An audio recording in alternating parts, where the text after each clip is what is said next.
Today I want to talk about something many skiers and snowboarders think about but don't always say out loud: CSIA and CASI certifications. I'm not saying these systems are useless. CSIA, the Canadian Ski Instructors Alliance, and CASI, the Canadian Association of Snowboard Instructors, both have real value. If you want to work as an instructor in Canada or at many international resorts, these certifications matter. So yes, they're useful. But being useful doesn't mean they're perfect. And the interesting thing about CSIA and CASI is exactly that contradiction. They're respected, they're popular in a lot of circles, and they also have some genuinely frustrating design choice. Let's start with the basics. CSIA is Canada's ski instructor certification system. CASI is Canada's snowboard instructor certification system. The key word here is instructor. These are not pure skiing or riding ability tests. They are instructor certification pathways.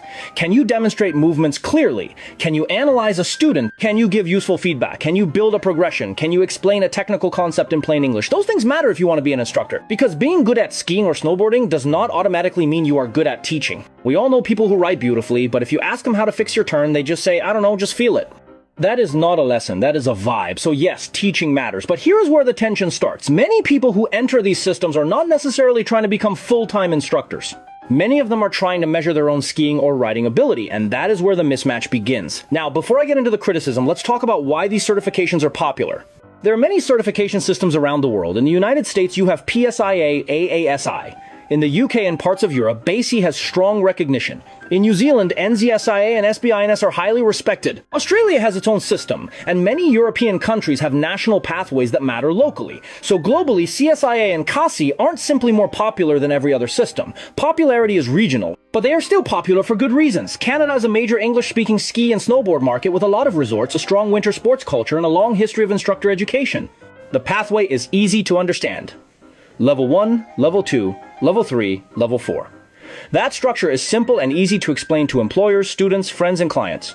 These certifications also have visibility beyond Canada. They are recognized in places like Japan, New Zealand, and parts of Asia. They're not magic passports that let you teach anywhere in the world, but they are recognizable. In particular, many overseas skiers and riders encounter CSIA and CASI early in their snow sports journey because Canada is where they first took lessons. Canada's large international student communities, working holiday programs, and seasonal resort jobs bring a lot of people into the system. Ski schools market CSIA, CASI certified instructors as a trust signal. For a beginner or a parent booking lessons for their kids, that label is easy to understand.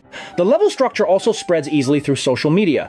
I pass CASI Level 2 communicates something instantly. People know what it means, and there's a practical connection to destinations people actually travel to. Canada, Japan, New Zealand. These are places where skiers and riders move between seasons. Someone might do a season in Canada, then work in Japan, then freelance in New Zealand. At each stop, CSIA CASI has some degree of recognition. It's tied to real jobs and real resorts, not just a piece of paper. Finally, people trust externally verified labels. Saying I'm a good skier can mean anything. Saying I'm CSIA Level 2 certified means someone evaluated you against a known standard. If you're teaching kids, beginners, or running a clinic, that trust matters. It's a practical reality. So CSIA and CASI have become popular not because they're objectively better than every other system, but because they happen to occupy the right niches. Strong Canadian infrastructure, good international visibility, clear pathways, and real employment connections. But that same popularity is also what creates the problems. A lot of people treat these certifications as a general measure of skiing or riding ability, but they are fundamentally instructor certifications. So why do people go for them? A few types. Some people genuinely want to become instructors. That's straightforward. Some want structured improvement after a few years of skiing or riding. Self-learning gets harder, and they want an external standard to train toward. Some want social credibility. Every sport has this. In running, people talk about pace.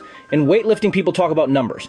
In skiing and snowboarding, people talk about levels. And some want future opportunities. Teach part-time, work a season, coach friends, build a community.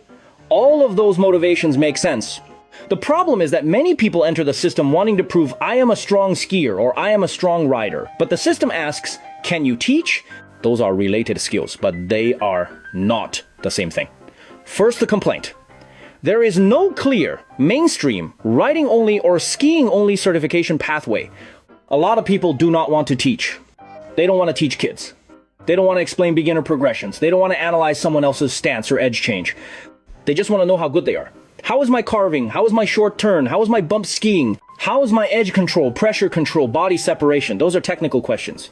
But in the main CSIA and CASI pathways, progression is tied to teaching. You are not evaluated as just a skier or rider, you are evaluated as an instructor candidate. If you want to be an instructor, that makes perfect sense. But if you are a serious recreational skier or snowboarder who just wants a technical benchmark, the system starts to feel strange. It's like asking for a driving skill assessment and being told, sure, but first you also need to prove you can teach someone how to parallel park.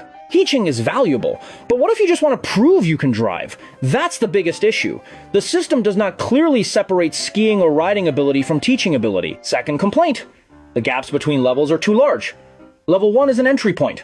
It focuses on safety, basic teaching, beginner progressions, and fundamental movements. Level 2 asks for better demonstrations, better understanding, and stronger teaching skills. Then Level 3 becomes a much bigger jump. Now you need stronger technical performance, more adaptable skiing or riding, better movement analysis, better teaching, more speed, more terrain, more precision. Level 4 is another world. It's the top professional level. I'm not saying advanced certification should be easy. They should be hard. If a high-level certification is easy, it means nothing. The problem is the steps between levels feel too big and too vague. A candidate may be strong technically but weak in teaching. Another may teach well but not demonstrate well enough. Someone may perform well on groomed terrain but struggle in variable conditions. Someone may understand the concepts but fail to present them in the expected format. At the end, the result is often binary. Pass or fail. That's frustrating because you may not know whether you are very close to the standard or nowhere near it. You don't know whether your direction is wrong or you just need more time. A better system would have more detailed milestones, more modular feedback, and maybe intermediate technical badges between major certification levels. Third complaint. If someone is already skiing or riding at a higher level, why do they still have to start from level 1? This is especially frustrating for strong adult skiers, free riders, former racers, people with other certifications, or people coming from other countries. Imagine someone who clearly skis far above level 1, maybe even close to level 3. But because they do not have the previous certification in that exact system, they start from the beginning. Pay, register, attend the course, follow the pathway step by step. I understand why the organizations do this. They want consistency. They want everyone to learn the same teaching model, terminology, safety expectations, and assessment standards. That logic is not wrong. But from the candidate's perspective, it feels like telling someone who already understands calculus, sorry, you still need to pay for the addition and subtraction exam first. A better option would be a challenge pathway. Make it strict, make it fair, do not lower the standard. But if someone can prove they already meet the skiing, riding, and teaching standard for a certain level, they should be allowed to challenge that level directly. A better system would have more detailed milestones, more modular feedback, and maybe intermediate technical badges between major certification levels. Fourth complaint, training or development is often mandatory before the exam. Development courses can be very useful. They help candidates understand the standard, give feedback, and align everyone with the system's expectations. But when development becomes mandatory, it also becomes a cost. Money, time, travel, accommodation, days off work. For candidates who need training, that is fine. But for candidates who are already prepared, forced development starts to feel less like education and more like gatekeeping. The core of certification should be ability. The process should support ability, not replace it. If someone is ready, why not let them take the exam? If they fail, the result will tell them what they need to work on. I understand the counter-argument. Mandatory training helps standardize the experience and avoids confusion. That's partly true. But there could be a middle ground.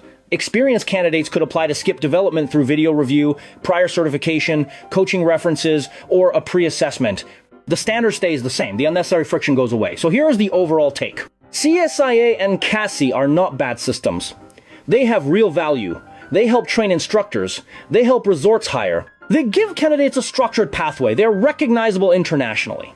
But they are instructor development systems, and many people use them as general skiing or riding ability benchmarks. That mismatch creates frustration. Being good at skiing or riding is not the same as being good at teaching. Being good at teaching is not the same as having the highest technical ability. Wanting to improve your own skiing or riding does not necessarily mean you want to become an instructor. If CSIA and CASI had more pathways, a technical skiing or riding pathway, a teaching pathway, a challenge exam option, more detailed feedback between levels, they would serve more people. The snow sports community is not made of one type of person. Some people want to become professional instructors. Some want to teach part-time. Some want to work a season. Some want to coach friends. Some just want to know how good they are. Some have no interest in teaching anyone and simply want to get better. All of those goals are valid. But right now, the system often pushes everyone into the same lane. If you want recognition, become an instructor candidate. Final summary in one sentence.